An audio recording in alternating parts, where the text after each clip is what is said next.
A little over a month ago, we published a video of what we believe to be the best 7-seaters available on AutoDeal, which was well received.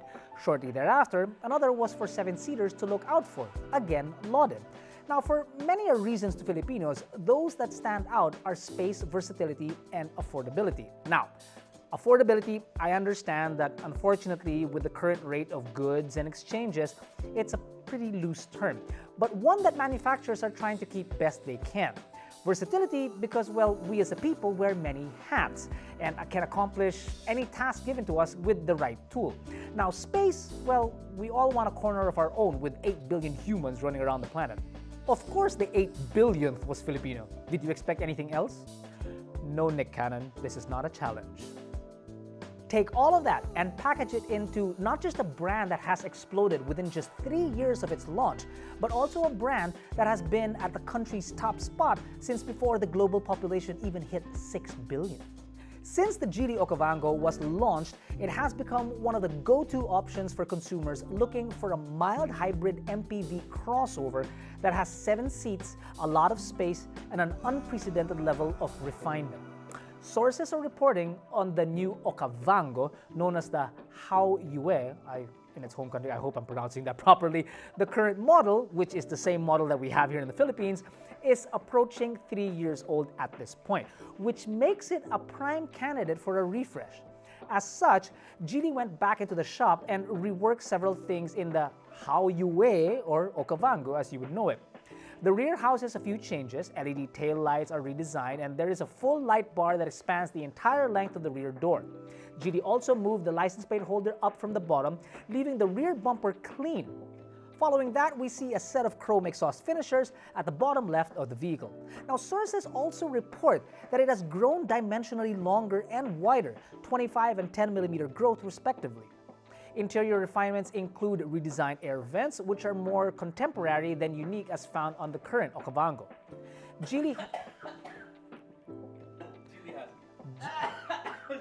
Jack is drinking his coffee and he tried to stop.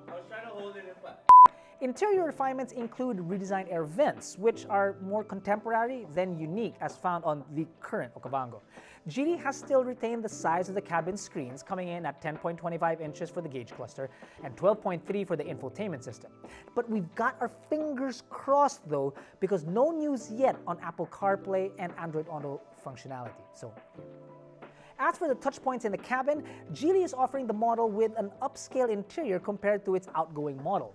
Tan leather is now an option, well, at least in the Chinese market, but it might be interesting to see something like that in the Philippine market should Geely decide to bring in a few units just like that. Now, other than that, the interior remains relatively unchanged throughout, and you still get a largely same dimensions as before. Perhaps the biggest improvement, or at least based on the model we get here in the Philippines, includes the engine. Now, the Haoyue was unveiled with a 2-liter turbocharged gasoline engine with 215 horses and 325 Nm of torque, paired to a familiar 7-speed wet DCT. No mild hybrid was reported, but this new model will likely be compatible with a 1.5-liter turbocharged gasoline engine and a 48-volt EMS hybrid system. We're still waiting on the official news from Geely Philippines whether the Haoyue, however it is to pronounce it, refinement will trickle down into the local Okavango. But with the competition in the 7-seater segment, it might not be long before we get to see a facelifted Okavango, given how successful Geely is here. Images abound from Toyota for the next generation Innova have sprawled the internet. See, Toyota Indonesia has showcased the all-new MPV. Recently launched, we will quickly cover what you can expect and find in the all-new Innova. It will obviously come with an all-new design, taking on Toyota's new design language of sleeker headlights similar to what you would find on the Corolla Cross and the Fortuner, as well as a bigger grille, which is evident on both. It will also likely come with a new SUV-like design, which is a major departure from its older version, which still looks like a typical MPV. Next, it will come with a hybrid model.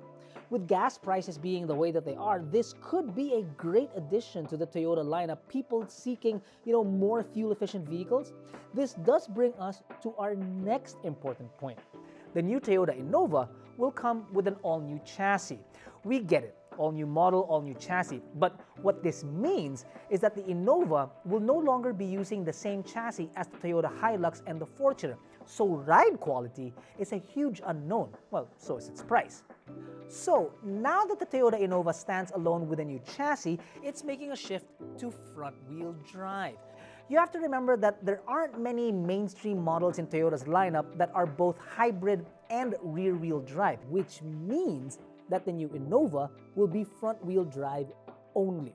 This also means that the old reliable 2.8-liter turbo diesel will most likely no longer fit on the new chassis, and that new engines are on their way to better suit, well, the new chassis. This then brings us to our next point on what you should look out for with the new Innova. The new engine, hybrid variant or not, is a 2-liter. And in another surprise, it no longer comes with a manual transmission or a 6-speed automatic. The only transmission that will be available is a 10-speed CVT. Interesting. And finally, the 2023 Toyota Innova will come with a panoramic sunroof. Perhaps, well, maybe for the top-tier variants, I'm guessing. This could point to a more luxurious version of the MPV, coming with a more spacious cabin as well. Oh, and captain seats, anyone? Oh, me. Yes, please. Whatever the case may be, Toyota has always had an unbelievably commanding and firm grasp on the 7-seater MPV market. And it doesn't look like they'll relinquish that anytime soon. Before we go, we would like to ask you some questions which you can answer in the comment section below. Number 1, if the Okavango passed on Android Auto and Apple CarPlay, would this be a deal breaker for you? And number 2, would you get a hybrid Innova, or would you rather have the 2.8-liter turbo diesel engine remain? Let us know in the comments below. Thanks for watching. Stay safe, everyone. See you soon.